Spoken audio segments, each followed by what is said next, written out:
feels like forever since I did a Q&A video. Hello there, Riley friend. Welcome back to Max Answers Writing Advice Questions.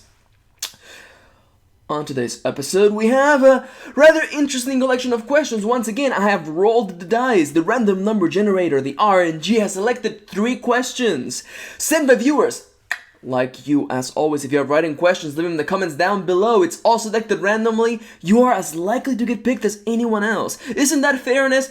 I think so. But with all that silliness out of the way, let's dive right in. As always, allow me to give you the formal disclaimer and reminder that the following is merely just my advice, my opinion, and what works for me. Don't take it as gospel, instead take it as the ramblings of a silly person who looks a little bit, or rather precisely like this. Alright, enough with fidgeting with my hair. Let's dive right in. 3 questions, 3 minutes a pop. The first question goes a little bit like this. How do you feel about stories that jump in and out of past events, not sticking to one coherent timeline? I am writing a visual novel about a character who has lost their memories, and an apparition whose job it is to guide the MC, that being the main character, through their past, or the Master of Ceremonies, through their past and help the Master of Ceremonies figure out why they lost their memories in the first place. However, instead of starting from the beginning of the Master of Ceremonies story and working to the end, I'm a giant dork. The apparition brings up events with major significance, then depending on the player choice jumps to relevant events that occurred either before or after the previous event. My goal is to keep the player as confused as the MC, but I'm afraid I will draw too much away from the story. And I feel like making that Master of Ceremonies joke drew away from your question. I apologize. Timer on. Okay. My rule of thumb for any of those things, which you described, was not confusing at all. My joke may have made it seem confusing, but the way you explained it makes sense. And as always, if there's something you want to do, go out and do it. I'm not saying this to be dismissive, I'm not saying this to be mean, but like, the idea of a story in which the narrative is jumping back and forth is not exactly, like, new. There are plenty of examples of stories and movies and ideas that did stories like that and it worked out really well. Now, that being said, first off, props for making a visual novel. That's actually awesome. Secondly, the one tip that I can give you, the one tip that I can toss at you right now is, and if you have played this game, you will know way better what I mean. Don't do the biggest mistake of Beyond Two Souls. Beyond Two Souls was a video game, PS4 only? PS3 only? I don't remember. No, it was PS3 only, I think. Anyhow, the problem with Beyond Two Souls is that you have times in which your point of view switches to an earlier point in the timeline when something really dramatic happened. Like, for instance, that one moment where your poor protagonist had to let go of the people who were basically her parents, who had raised her just to say goodbye to them. And at the end of this really dramatic scene, we time travel back to 2 years early when she's still living with them. Or that other time when your protagonist, the scene starts with her basically thinking about killing herself, and it's really shocking and it's really personal, and I, as the viewer, have no clue what's going on because we just jump forward into the future. I have no idea. The story's asking me for feels, but I have no idea why I should feel anything. Why did our character end up feeling like this? Why did she end up being homeless? I don't know, because we keep jumping around. My one point of advice, or one point of reference for you to be to. And as a game designer, I assume you have already thought about this. The idea of keeping the most important elements of the timeline, the ones that give you the punches, to keep them as being kind of like the later parts in the story that you kind of work towards. Like the first points in which, looking at your question, like the first memories that your character unlocks are simple memories. What I would like to recommend, much like with the main problem of Beyond Two Souls, is that measure when you want to punch the reader in the face and try not to kill your own momentum by having a really dramatic moment and then immediately switching back to a different time in which that wasn't the problem. You know what I'm saying? I hope that answered your question, and I hope that if anything, I gave you another point of view. Next question, a little bit of a dramatic one. Let's dive right in. How do you fall in love with your writing or story? What I mean by that is, ellipses, I love writing. I absolutely do, but I seem to always want to procrastinate. And timer, start. Oh, it's really easy.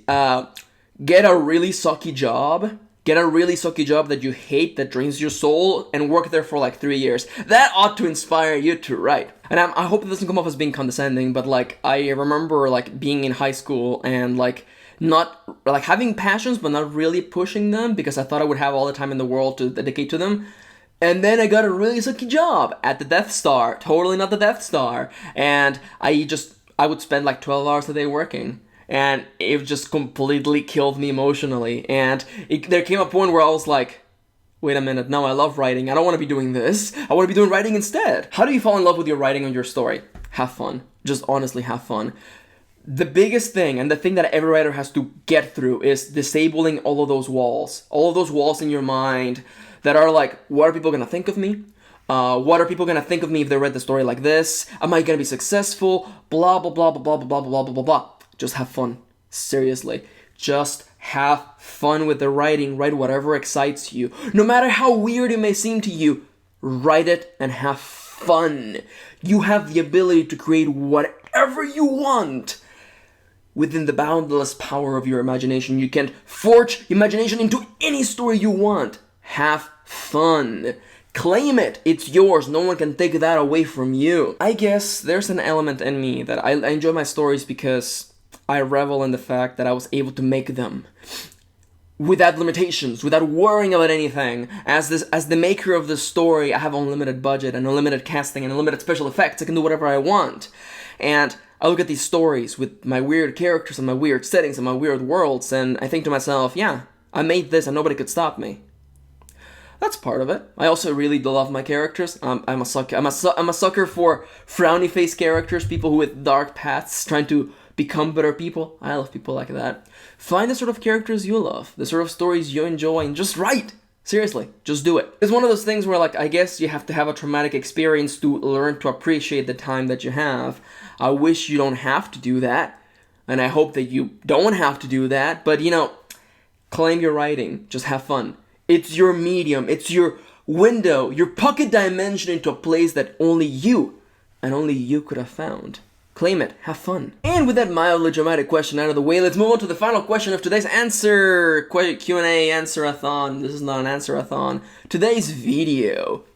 That's a safe bet. It goes a little bit like this. The story I am doing is going to have a significant tone change about halfway through, where it goes from surreal dark comedy to actual serious drama. My question is, how do I execute this tone change without alienating the original readers? Start! For a second I thought I wasn't recording and that was terrifying. I always like to give the writer the benefit of the doubt, and I must assume, if you're writing this story, and this is where the story is going, I must assume that there's a natural transition between the surreal dark comedy and the actual serious drama, right? I must assume that something happens in the story in which the story shifts from one tone to the next, right? Because if not, do that. Because it's one of those things where, like, and also, we're gonna have a talk about genres eventually, but, like, I must assume as well that, like, when the story becomes actual serious drama, you're still gonna have, like, surreal dark comedy bits here and there, right? Because not everyone is gonna be part of the serious drama. The story is going to change as it progresses. Ultimately, this question is, what do I do if the readers that came in for the surreal dark comedy realize that the story becomes serious drama later on? No, at least for me, I sign up on stories because of the characters and the interplay between said characters. When I'm reading a story, I'm like, I want to know what's going to happen to X and Y character. I want to see what happens to them. And I acknowledge, as a writer of stories and a reader of tales, that the story is going to change. Things are going to happen, lives are going to change. It's not always going to be one thing. When you tell me, are the readers going to be alienated when the tone of the story changes? Well, if it's done naturally, and if there's an in-world reason in which the story goes from, it's dark and silly and surreal things are happening to, oh wow, it's actually serious because our lives have changed, the story has changed, something dramatic has taken place and it has now changed our lives. That's all cool by me, absolutely. My one caveat, and I'm going along on this, my one caveat is this. Please do this if that's what feels natural to the story. Because if you just want to write a serious drama story and assume that people won't read it unless it starts being surreal dark comedy, just write serious drama from the get-go. I hope that's not the scenario. I hope that's not. Probably not. Probably I'm just wrong and reading too much into your question, but if there's a story you want to write, just write that story. You don't have to have a setup for that. But If the story feels to you as though it's gonna have a natural change in the middle of it, in which it transitions from being surreal and dark comedy into actual serious drama, then in that case I see no problem whatsoever with the shift of tone. After all, stories change. And that's about all the time that we have today for Max's Writing Advice Q&A. I want to thank you for watching. If you have questions of your own that you would like to send my way, leave them in the comments down below. And if you have your thoughts on the questions that were discussed today, your own points of view, and your own takes on the questions answered, please leave them in the comments down below as well. And for the time being though, I want to thank you for watching, thank you for spending a little bit of your day with me, and I'll see you on the next one.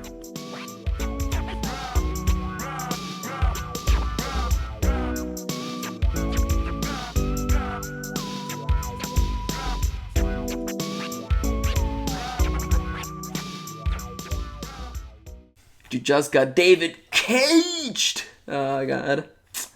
Oh, David Cage. David Cage.